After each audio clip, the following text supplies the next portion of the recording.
ನಮಸ್ಕಾರ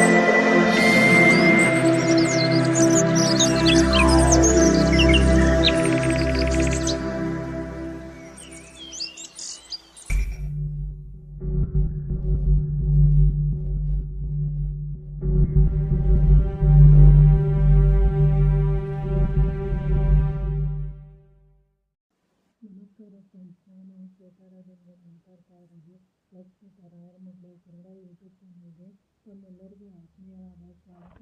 ಸ್ನೇಹಿತರೆ, ನಾನು ಇವತ್ತಿನ ದಿನ ಒಂದು ಸಣ್ಣ ಮಾಹಿತಿ ತಿಳಿಸ್ಕೊಡ್ತಾ ಇದ್ದೀನಿ. ಯಾವೊಂದು ವಿಷಯಕ್ಕೆ ಅಂದರೆ ಸ್ನೇಹಿತರೆ, ಇನ್ನೇನು ನಾಳೆಯಿಂದ ಶುರುವಾಗ್ತಾ ಇದೆ ಶ್ರಾವಣ ಮಾಸ. ಈ ಶ್ರಾವಣ ಮಾಸದಲ್ಲಿ ನಾವು ಲಕ್ಷ್ಮೀನಾರಾಯಣರ ಕೃಪೆಗೆ ಪಾತ್ರರಾಗಬೇಕು, ಅವರ ಆಶೀರ್ವಾದ ನಮಗೆ ಸಂಪೂರ್ಣವಾಗಿ ಸಿಗಬೇಕು, ಅಥವಾ ಅಷ್ಟಲಕ್ಷ್ಮಿಯರ ಸಾನ್ನಿಧ್ಯ ಆದಂಥ ವರಮಹಾಲಕ್ಷ್ಮಿ ಹಬ್ಬದ ದಿನ ನಿಮಗೆ ಲಕ್ಷ್ಮಿಯ ಕೃಪೆ ಪಾತ್ರರಾಗಬೇಕು ಅಂತ ಬಯಸುವಂಥವರು ವಿಶೇಷವಾಗಿ ನಾಗರ ಪಂಚಮಿ ದಿನಗಳಲ್ಲಿ, ಭೀಮನ ಅಮಾವಾಸ್ಯೆಯ ದಿನಗಳಲ್ಲಿ, ಒಟ್ಟಿನಲ್ಲಿ ಶ್ರಾವಣ ಮಾಸದ ಒಂದು ತಿಂಗಳ ಪೂರ್ತಿಯಲ್ಲಿ ನಿಮಗೆ ಯಾವತ್ತಾದರೂ ಒಂದು ದಿನ ಈ ಒಂದು ಹೂವನ್ನು ಸಿಕ್ಕಿದ್ರೆ ಖಂಡಿತವಾಗ್ಲೂ ಬಿಡಬೇಡಿ. ಯಾಕಂದರೆ ಈ ಹೂವು ಶ್ರೇಷ್ಠದಲ್ಲೇ ಶ್ರೇಷ್ಠ ಕದಂಬ ಹೂವು.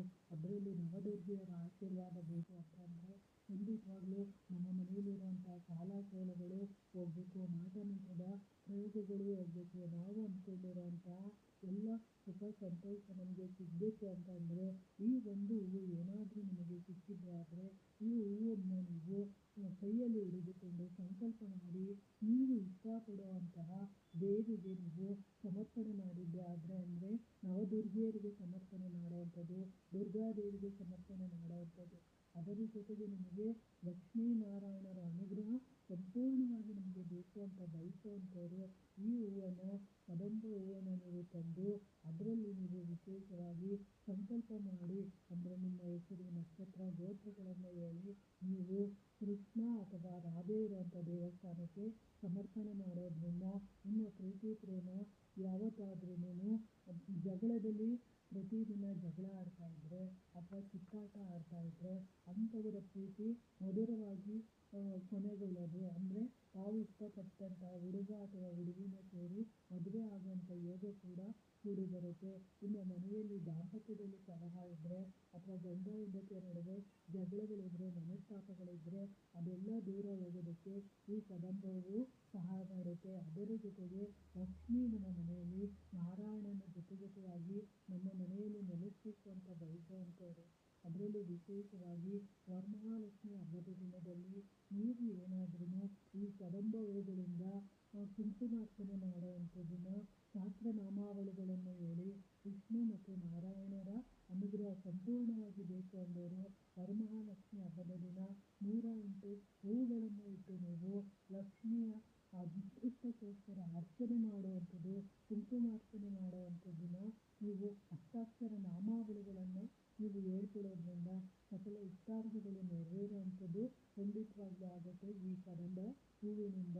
ಅದರ ಜೊತೆಗೆ ನೀವು ಈ ಹೂವುಗಳಿಂದ ನೀವು ಮನೆಗಳಲ್ಲಿ ಪೂಜೆಯನ್ನು ನೀವು ಮಾಡೋದ್ರಿಂದ ಅದರಲ್ಲಿ ಗುರುಗ್ರಹ ಅಂದರೆ ರಾಯರ ಅನುಗ್ರಹ ನಿಮಗೆ ಬೇಕು ಅಂತ ಬಯಸುವಂಥವರು ವಿಶೇಷವಾಗಿ ಗುರುವಾರದ ದಿನಗಳಲ್ಲಿ ಇನ್ನೇನು ರಾಯರ ಆರಾಧನೆ ಬರ್ತಾ ಇದೆ, ಇಂಥ ಆರಾಧನೆ ಸಮಯದಲ್ಲಿ ನೀವು ಈ ಒಂದು ಹೂವನ್ನು ನೀವು ತಗೊಂಡೋಗಿ ರಾಯರ ಬೃಂದಾವನದ ಹತ್ರ ನೀವು ಇರಿಸೋದ್ರಿಂದ ಅಥವಾ ಅದು ಅರ್ಚನೆ ಮಾಡಿಸೋದ್ರಿಂದ ಅಥವಾ ನಿಮ್ಮ ಇಷ್ಟಾರ್ಥಗಳು ನೆರವೇರಲಿ ಅಂತ ಹೇಳಿ ಗುರುವಿಗೆ ಅರ್ಪಣೆ ಮಾಡೋದ್ರಿಂದ ಗುರುಗ್ರಹಕ್ಕೆ ಸಂಬಂಧಪಟ್ಟಂಥ ಯಾವುದೇ ರೀತಿಯ ದೋಷಗಳಿದ್ರೂ ಕೂಡ ಹೋಗುವಂಥದ್ದು ಖಂಡಿತವಾಗ್ಲೂ ಆಗುತ್ತೆ. ಅದಾದಮೇಲೆ ನಿಮಗೆ ಯಾವುದೋ ಒಂದು ರೀತಿಯಲ್ಲಿ ನೀವು ಮಾಡ್ತಿರುವಂಥ ಬಿಸ್ನೆಸ್ಗಳಲ್ಲಿ ಲಾಸ್ ಆಗ್ತಾ ಇದೆ, ನಮಗೆ ಯಾವುದೇ ರೀತಿ ಏಳಿಗೆ ಆಗ್ತಾ ಇಲ್ಲ ಅನ್ನೋರು ಈ ಕದಂಬ ಹೂವನ್ನು ನೀವು ತಗೊಂಬಂದು ನೀವು ಮಾಡುವಂಥ ವ್ಯಾಪಾರ ಸ್ಥಳಗಳಲ್ಲಿರುವಂಥ ಕ್ಯಾಶ್ ಬಾಕ್ಸ್ನಲ್ಲಿ ಲಕ್ಷ್ಮೀನಾರಾಯಣರಿಗೆ ಅರ್ಚನೆ ಮಾಡಿಸಿ ಪೂಜೆಯನ್ನು ಮಾಡಿಸಿ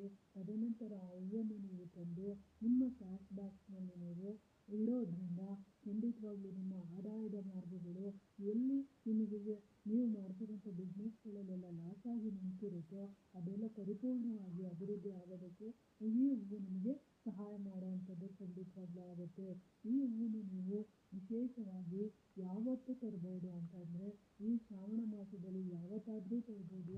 ಅಕಸ್ಮಾತ್ ಗಿಡದ ಸಮೇತ ಸಿಕ್ಕಿದ್ರೆ ನೀವು ಆ ಗಿಡನ ತಂದು ಒಂದು ಪಾಟಲ್ಲಿ ತಂದು ಅದನ್ನು ನೀವು ನಿಮ್ಮ ಮನೆಯಲ್ಲಿ ಬೆಳೆಸೋದ್ರಿಂದ ಲಕ್ಷ್ಮಿ ಅನುಗ್ರಹ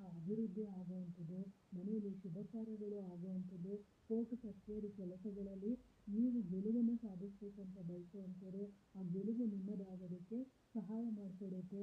ಅದರಲ್ಲೂ ವಿಶೇಷವಾಗಿ ನಿಮ್ಮ ಮನೆಯಲ್ಲಿ ಏನಾದರೂ ಮಾಟ ಮಂತ್ರದ ಪ್ರಯೋಗಗಳು ಆಗ್ತಾ ಇದೆ, ನಿಮ್ಮ ಮನೆಯ ಸುತ್ತಮುತ್ತ ನಿಮಗೆ ಗೊತ್ತಿಲ್ಲದಂಗೆ ನಿಮಗೆ ಯಾರೋ ಮಾಟ ಮಂತ್ರದ ಪ್ರಯೋಗಗಳನ್ನು ಮಾಡಿಸಿ ಅವರು ಸಂತೋಷವಾಗಿ ಇರುವಂಥದ್ದಾಗಿದ್ದರೆ, ಅವರು ಮಾಡಿದಂಥ ಮಾಟ ಮಂತ್ರ ಅವರಿಗೆ ತಿರುಮಂತ್ರ ಆಗೋದಕ್ಕೆ ಈ ಸಸ್ಯ ತುಂಬನೇ ಸಹಾಯ ಮಾಡಿಕೊಡುತ್ತೆ.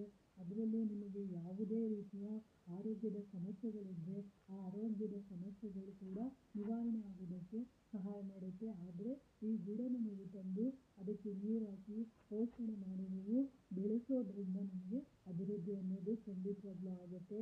ನಿಮಗೆ ವಿಶೇಷವಾಗಿ ನೀವು ಏನಾದರೂ ಈ ಹೂವುಗಳನ್ನು ನೀವು ಅತಿ ಹೆಚ್ಚಾಗಿ ಎಲ್ಲಿ ಸಿಗುತ್ತೋ ಅಲ್ಲಿ ನೀವು ನೋಡಿಕೊಂಡು ಅವುಗಳನ್ನು ಕಲೆಕ್ಟ್ ಮಾಡಿ ನೀವು ಹೆಚ್ಚು ಹೂಗಳಿಂದ ನೀವು 9 ದೇವತೆಗಳಿರುವಂಥ ನವದುರ್ಗ ಇರುವಂಥ ದೇವಸ್ಥಾನಗಳಿಗೆ ನೀವು ಹೋಗಿ ಅರ್ಚನೆಯನ್ನು ಮಾಡಿಸುವಂಥದ್ದನ್ನು ನೀವು ಮಾಡಿದ್ದೆ ಆದರೆ, ಅಥವಾ ಹಾರಗಳನ್ನಾಗಿ ಮಾಡಿ ನೀವು ದೇವರಿಗೆ ನೀವು ಸಮರ್ಪಣೆ ಮಾಡಿದಂಥದ್ದಾದರೆ, ನೀವು ಅಂದುಕೊಂಡಿರುವಂಥ ಸಕಲ ಇಷ್ಟಾರ್ಥಗಳನ್ನು ನೆರವೇರೋದಕ್ಕೆ ಇದು ತುಂಬನೇ ಸಹಾಯ ಮಾಡಿಕೊಡುತ್ತೆ. ಇಂಥ ಅದೃಷ್ಟ ಕೊಡುವಂಥ ಹೂವನ್ನು ನೀವು ಎಲ್ಲಾದರೂ ಸಿಕ್ಕಿದ್ರೆ ಖಂಡಿತವಾಗ್ಲೂ ನೀವು ಅವನ್ನು ಈ ಶ್ರಾವಣ ಮಾಸದ ಯಾವತ್ತಾದರೂ ಒಂದು ದಿನದ ಸೇವೆಗೆ ನೀವು ಒಂದು ಹೂವನ್ನಾದರೂ ಇಟ್ಟು ಪೂಜೆ ಮಾಡೋವಂಥದ್ದನ್ನು ಮಾಡ್ಕೊಳ್ಳಿ.